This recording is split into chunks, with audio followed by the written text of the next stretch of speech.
शुरुआत कर रहे हैं बड़ी खबर के साथ लखनऊ से, जहां बीजेपी ने उपचुनाव के कैंडिडेट का नाम की घोषणा की है। रामपुर से आकाश सक्सेना चुनाव लड़ेंगे, मैनपुरी से रघुराज शाक्य चुनाव लड़ेंगे और खतौली से राजकुमारी सैनी को टिकट दिया गया है। बीजेपी ने उपचुनाव के लिए उम्मीदवार घोषित कर दिए हैं। सपा सरकार में मंत्री रहे रघुराज शाक्य डिंपल को चुनौती देंगे और डिंपल के खिलाफ रघुराज आजम की सीट पर आकाश खतौली से राजकुमारी को टिकट दिया गया है और बीजेपी ने उपचुनाव में प्रत्याशी घोषित कर दिए हैं। तो लखनऊ से आपको ये बड़ी खबर बता रहे हैं, जहां उत्तर प्रदेश में होने जा रहे उपचुनाव को लेकर बीजेपी ने अपने अपने उम्मीदवारों के नाम की घोषणा कर दी है। लखनऊ से आपको ये बड़ी खबर बता रहे हैं, बता दें कि डिंपल के खिलाफ रघुराज आजम की सीट पर आकाश खतौली से राजकुमारी को टिकट दिया गया है। और इसी खबर पर ज्यादा जानकारी के लिए लखनऊ से संवाददाता अनूप चौधरी हमारे साथ जुड़ गए हैं। अनूप, बीजेपी ने उपचुनाव के लिए अपने प्रत्याशियों की घोषणा की है, कौन कौन से नामों को जगह मिली है, क्या कुछ जानकारी? अनूप,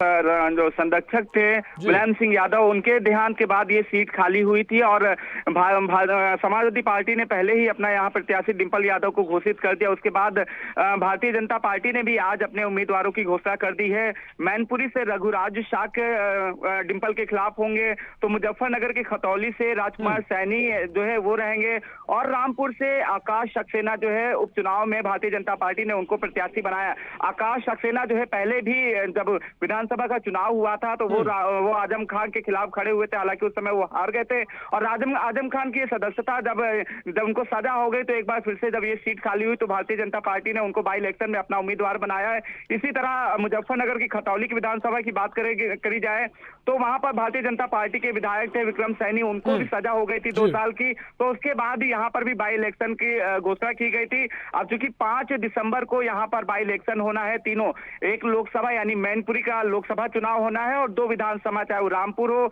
या खतौली, तीनों जगह एक साथ 5 दिसंबर को चुनाव होंगे और 8 को बताया जा रहा है 8 दिसंबर को काउंटिंग भी होगी। और जाहिर सी बात है, जिस तरह से मैनपुरी प्रतिष्ठा की सीट है समाजवादी पार्टी के लिए भी और भारतीय जनता पार्टी का पूरा प्रयास रहेगा, जिस तरह से उसने रामपुर आजमगढ़ लोकसभा सीटें समाजवादी पार्टी से जीती थी, छीन ली थी, उसी तरह भारतीय जनता पार्टी का प्रयास रहेगा कि रामपुर की वो मैनपुरी की जो सीट है वो समाजवादी पार्टी के झोले से खाते से निकाल कर अपने खाते में कर ले। हालांकि समाजवादी पार्टी खुद इस सीट को बचाने, क्योंकि ये प्रतिष्ठा की सीट है और मुलायम सिंह यादव लगातार यहाँ पर कई 6 बार कहा जा रहा है वो सांसद रहे हैं। ऐसे में समाजवादी पार्टी के लिए भी एक प्रतिष्ठा की बात है कि वो किसी भी तरीके से ये सीट अपनी बचाए रहे, अपनी जो सपा संरक्षक थे उनकी विरासत को संभाले रहे।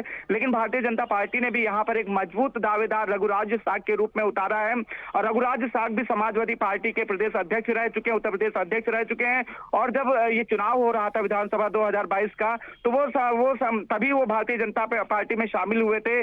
2 बार सांसद रह चुके हैं, 1 बार विधायक रह चुके हैं। ऐसे में कड़ा मुकाबला माना जा रहा है समाजवादी पार्टी और भारतीय जनता पार्टी के बीच में। यहाँ पर जो मैनपुरी का जो लोकसभा चुनाव होगा वो बड़ी कांटे की टक्कर माना जा रहा है।